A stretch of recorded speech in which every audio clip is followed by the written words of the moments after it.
Union BNP প্রমাণ করে দিয়েছে।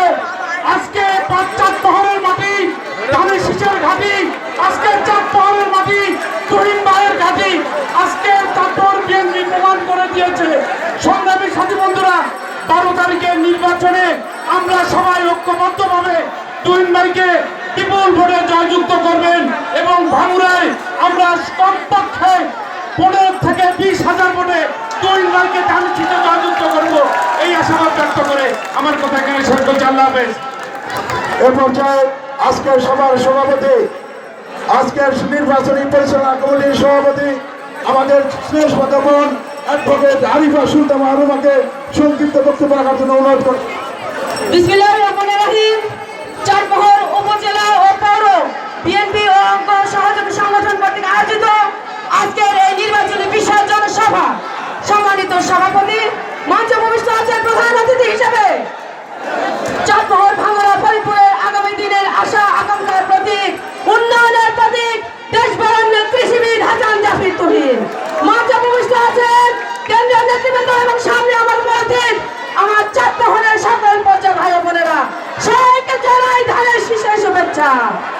আমার ভাইরা, এই যে পাবনা দিনের মাটি কি ধানের শীষের ঘাঁটি, 12 তারিখে আমরা প্রমাণ করবো আরেকবার। বিগত দিনগুলোতে যেমন সারা বাংলাদেশে ধানের শীষ গিয়েছিল পাবনা দিনে, ইনশাল্লাহ 12 তারিখে আমরা এটা প্রমাণ করবো। কিভাবে পাবো?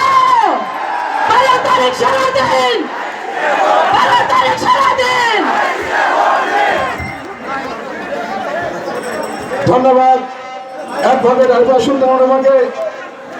আপনারা আজকে যারা দূর দূরান্ত থেকে চার বক্তব্য শোনার জন্য আপনারা আজকে ঐতিহাসিক বালুচার মাঠে উপস্থিত হয়েছেন, আজকে আমাদের মাঝে এই মুহূর্তে বক্তব্য রাখবেন চাঁদপাহাড় ভাঙড়া ফরিদপুরের আগামী দিনের উন্নয়নের রূপকার দেশ নায়ক তারেক রহমানের বিশ্বস্ত হাতিয়ার, দেশ নায়ক তারেক রহমানের অত্যন্ত আস্থাভাজন আমাদের প্রিয় নেত্রী বেগম খালেদা জিয়ার অত্যন্ত স্নেহধন্য দেশ বরেণ্য কৃষিবিদ ধানের শীষ প্রতীকের প্রার্থী জনতা কৃষিবিদ হাসান জাফর তুহিন ভাইকে বক্তব্য রাখার জন্য অনুরোধ করছি।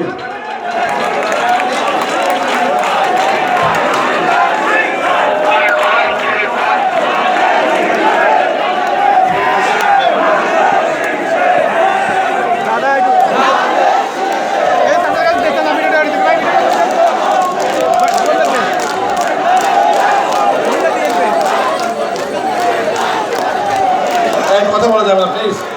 সময় আছে 5-7 মিনিট, বাইরে এই স্লোগান দেওয়া যাবে না। বক্তব্য 1 ঘন্টা দিতে হয়, কিন্তু মাত্র 5-6 মিনিট সময় আছে। আপনাদের দেরি করে এসেছেন, আমার তো দোষ নেই, আমি তো আগে এসেছি, তাই না? এই জন্য যতক্ষণ কথা বলবো 5-7 মিনিট দয়া করে চুপচাপ করে কথা শুনবেন। কথা দিলেন তো নাকি? আসসালামু আলাইকুম।